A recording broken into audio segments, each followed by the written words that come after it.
Well, I'd like to say that Hawkeye is finally getting good, like really good. I don't know, let's not go that far, I guess. But I just want to address that there will be spoilers in this talk because I'm just going to be giving my thoughts on the episodes. Episodes 3 and 4 to be exact. Sorry. Just gotta make sure this looks good for you.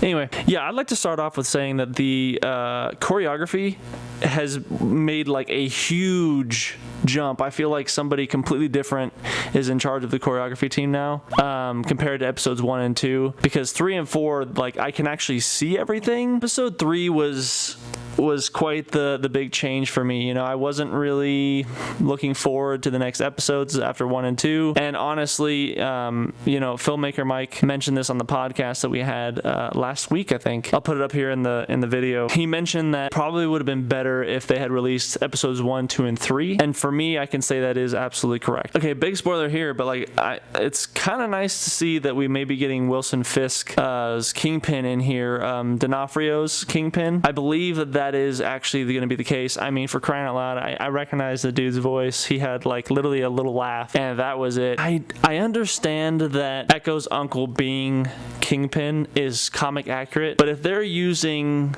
the Kingpin from Netflix's Daredevil, I don't understand how that's going to connect. Like, how is that going to be her uncle? He never mentioned her at all. So I'm curious on how that's going to be shown later. Like, I'm really hoping it's not like, oh, well, the multiverse messed everything up and he's here, but he's not the same one as in the Netflix series and yada, yada, yada. And like, I'm really hoping that is not the case. I'm hoping that this is the exact Kingpin and his brutality and his conniving and all that stuff we saw in the Netflix series. I hope that's the same one we're seeing in this show, even though it's his hand, pinching a cheek. So I don't understand how they're going to explain the relation. Is she actually the biological niece of Kingpin, or is this my friend who I've grown up with and is basically my brother kind of uncle, you know what I mean? I wonder if it's like that, which if they're gonna be sticking to Netflix's Kingpin, I could see how that would be the case. Here's the other funny thing about that is I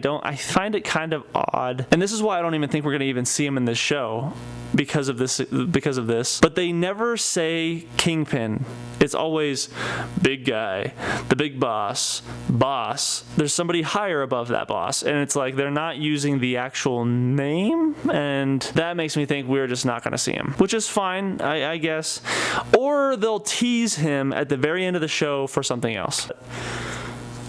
Oh, yeah. Ow. And also the cinematography in these episodes. I'm mainly going to mention the one scene where they're in the car and they're trying to get that like single shot by stitching other shots together. Great stuff. I mean, there was a couple of times when I could tell like, yo, that was pretty crazy CGI, and I could tell it was CGI. The same thing that Shang-Chi kind of struggled with, and I can kind of feel that a little bit. And I don't know what exactly that is, but I've noticed it in the last couple Marvel movies I've watched. But overall, that scene was good.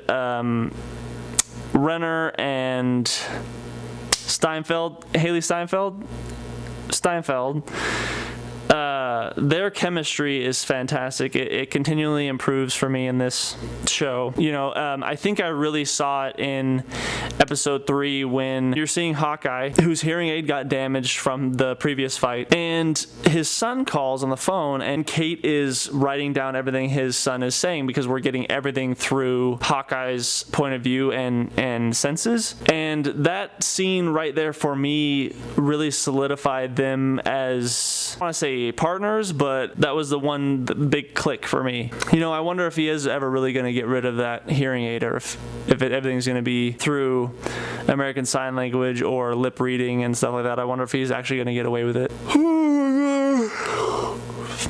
The action was fun. It was exciting. I could see everything. The martial arts was good. It was fun. The girl that plays Echo isn't quite doing it for me.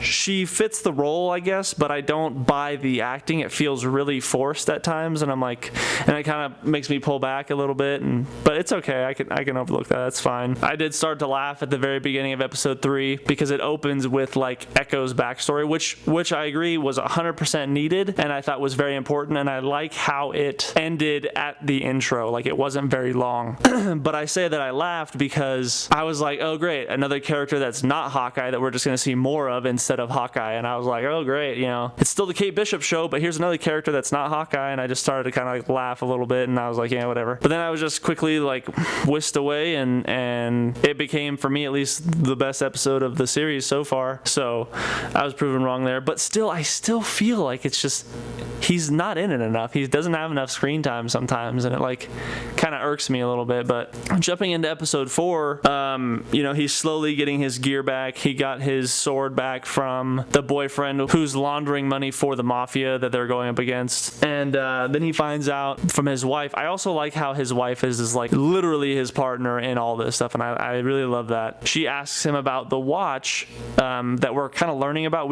I honestly don't know what this is, so we'll have to find out, I guess, eventually. But she's asking about it, and he says, I don't know.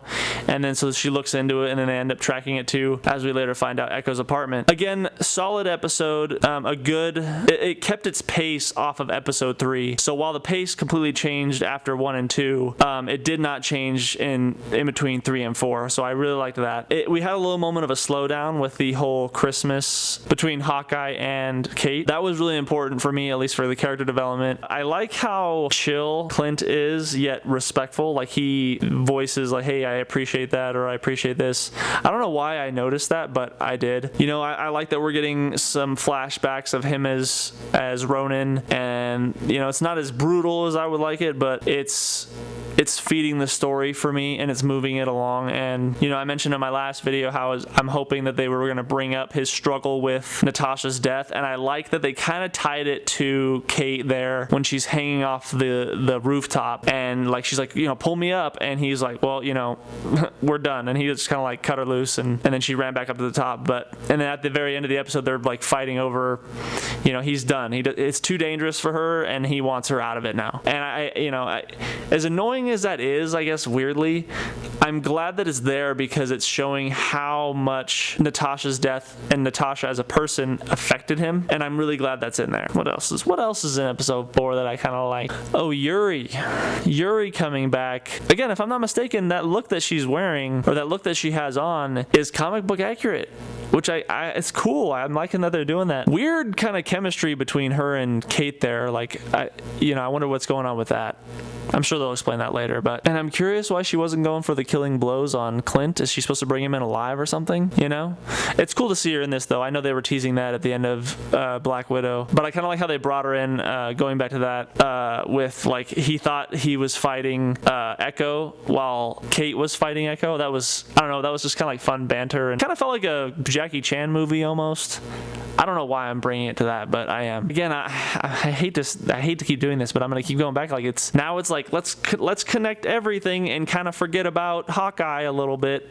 But I don't know.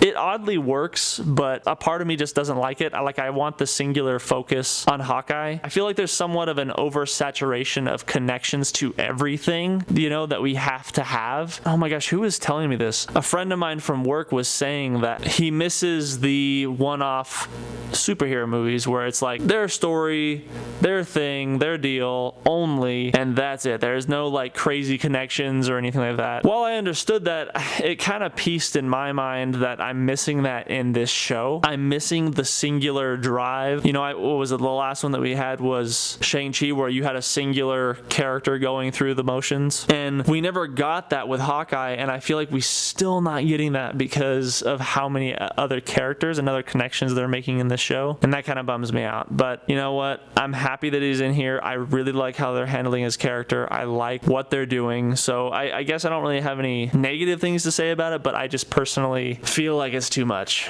So that doesn't make any sense, but whatever.